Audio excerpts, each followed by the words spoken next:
Hello students, welcome to the e-lecture series on pharmaceutical microbiology. In this presentation, we are going to study about aseptic area and microbial control, part 1. Hello students, semester 5. You are going to study very interesting subject that is pharmaceutical microbiology. Now you must be wondering why microbiology in our pharmaceuticals? So, it is very important topic because as the name suggests, what is microbiology?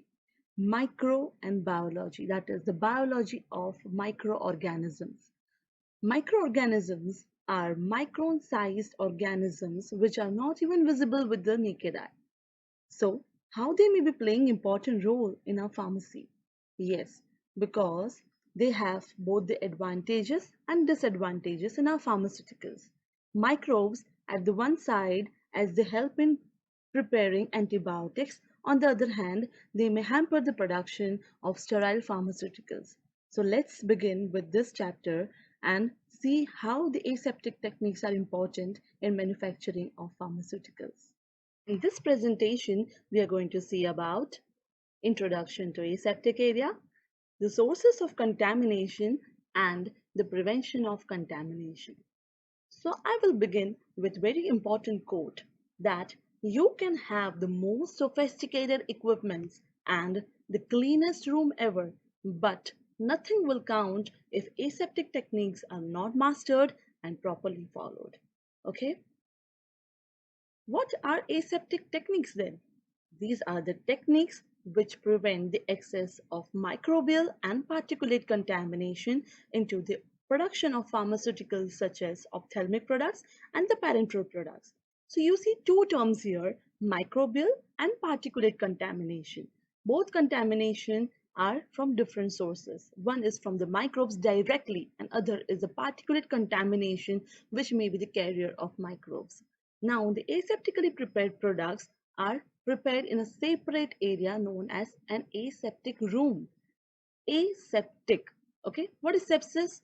It means some kind of infection or contamination. So aseptic means which is free of any contamination.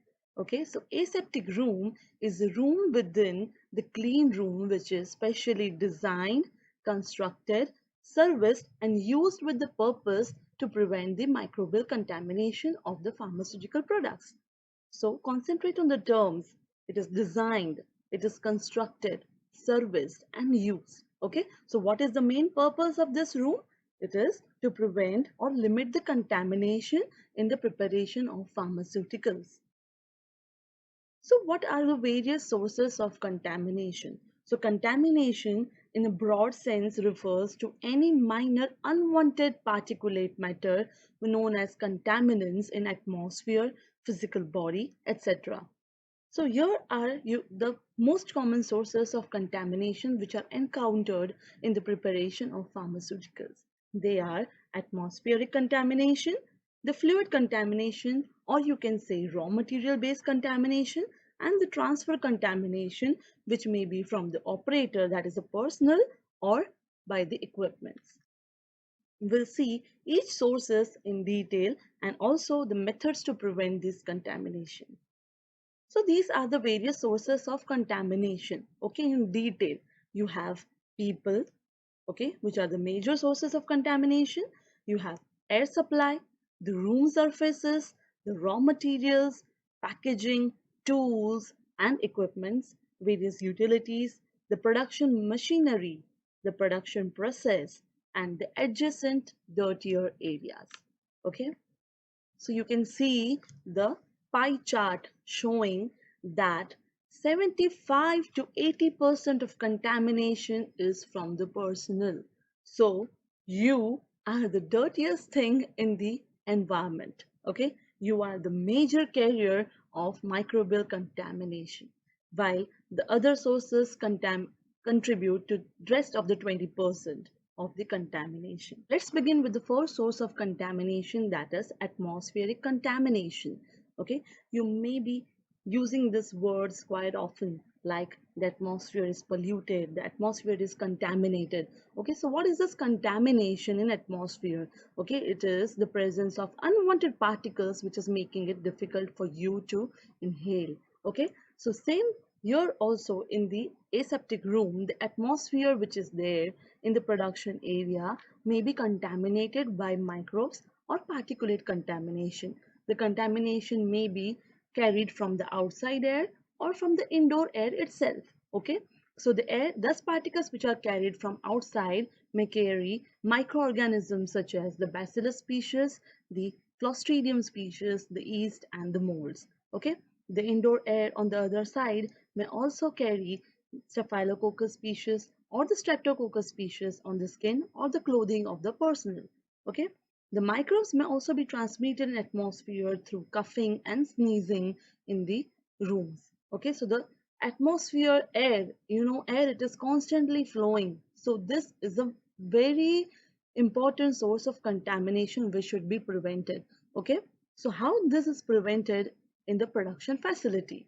So prior to entering into working area, the air is initially passed through various pre-filters. Okay, so the air is, the minute particles are removed. Okay, large particles are removed from the pre-filters and then it is passed to very high efficiency filters known as the HEPA filters, which we are going to see in detail later on. It is high efficiency particulate air filters. Okay, even particles as small as 0.3 micrometer size are filtered through these filters. Okay, also, it is very important to remove periodically the airborne dust particles settled on the walls, the floors, and the ceilings because the dust particles are the major carriers of the microbes. Also, it is found that the damp atmosphere contains less microbes than the dry atmosphere because the microbes are carried down by the large droplets of the moisture. Also, as we have talked about the outside air and the indoor air. Okay, so wherever the production is carried on, it is very important to maintain proper pressure conditions in this area. Okay, so normally you maintain positive pressure, P for positive and P for pure. Okay, positive pressure means that everything from inside can go outside. Okay, but nothing from outside can be carried into inside.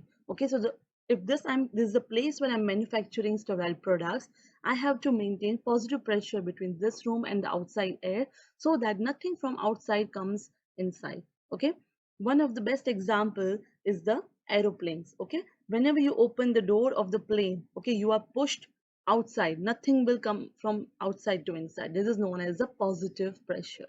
Okay, moving to the next source of contamination, that is the fluid contamination.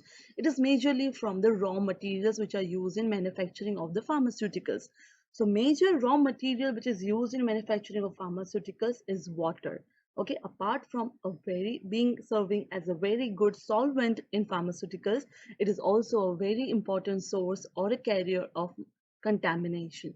Okay, it is deprived of most contaminants, but yet water may contain pyrogens, traces of sulfates, chlorides, carbonates of calcium, magnesium, and sodium. Also, it is very important that the water which is used for cleaning of machinery and working area should be devoid of these traces of contaminants. The raw materials which are used for production of many of the pharmaceuticals may also be contaminated. Why? Because most of the raw materials are from the natural sources which are often contaminated with bacteria, yeast, and molds. So how to prevent the contamination due to raw materials? So water, as we have seen, is a major source of contamination. This water can be treated to be devoid of any contamination. Okay, so you have various treatment process which you are aware of. That is deionization, you have distillation, ion exchange, reverse osmosis, filtration, or other similar process which will render water purified for use. Okay, for parenteral preparation, always it is important to use sterile water for injection during the preparation of the parenteral products. Okay, also it is very important to procure the raw materials used for manufacturing of pharmaceuticals from renowned or trusted distributors. Okay, which will prevent any contamination which is carried through the raw material. The next source of contamination are the transfer contaminants. Okay, As the name suggests, transfer contaminants. Transfer means anything which is constantly moving. So what is constantly moving? It is us, the personnel, that is the operators, and the wheels of trolley, that is the equipments which are used to carry the goods. Okay, it is very important to limit the contamination due to personnel and the equipments. As we have seen, 80% of contamination is accounted due to the personnel. Okay, so what are the sources of contamination? The skin, the hair, the clothing, everything can carry the microbes. Okay, like the staphylococcus species, the lipophilic yeast, and the dermatophytic fungi. Also, the poor personal hygiene can result into presence of skill coliforms, the intestinal bacteria, and microbes which are transmitted through sneezing and coughing. Okay, the working surfaces of equipments also, as what happens on the equipments, the particles are sedimented onto the surface of the equipments, and the dust particles which are sedimented may carry microbes onto them. So these are the potent sources of contamination in the production of pharmaceuticals. So how to prevent them? So this is a study showing people as a source of contamination. As I told you before, you are the dirtiest thing in the environment. Okay. So this study shows around 1 lakh particles per cubic feet per minute is transmitted when a person is sitting motionless. So see how many particles are transmitted when the person is walking.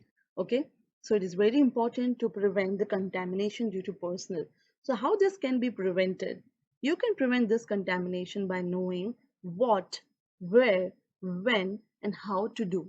Okay, so it is very important that the personnel which is entering into aseptic room is properly and periodically trained and evaluated for the principles of aseptic processing and techniques to be employed before participating into the preparation of sterile products. Okay. So apart from gowning is one of the modes of preventing contamination, okay, through your skin or through your clothing. But this gowning should be loose fitted, okay, it should be double layered. Apart from gowns, it is very important to use face mask, okay, to use eye goggles, to use head caps to prevent the contamination through hair, okay, face mask to prevent the contamination during coughing or sneezing, gloves to prevent the contamination from the skin, okay, even cosmetics by the girls, applied by the girls, are also potent source of contamination.